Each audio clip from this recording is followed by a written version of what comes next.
ist 7:30. Ich gehe jetzt aus Not mit der Tilla joggen, obwohl ich wirklich gerade aus dem Bett gerollt bin und noch immer etwas getrunken habe. Ich habe irgendwie vergessen, wie man an der Leine läuft. Nein! Wir gehen eben an CSU St. Gallen. Das ist ein Pferdeturnier und da hat es ganz viele Hunde, ganz viele Pferde und ganz viele Menschen. Wenn es ein bisschen müde ist vorher, habe ich bessere Chancen. Ich gehe nicht weiter joggen, der Hund ist noch nicht müde.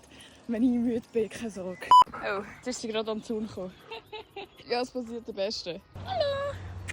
Einstrasse, komm jetzt. Alle, die sagen, bis zu 5 Kilometer ist alles mental. Ich habe eine schwache Psyche. Hübsches Pferd. Ja, bist du. Silvia, aeroclate mobil. Los, geht mobil. Sie checkt, dass sie ihn selber macht.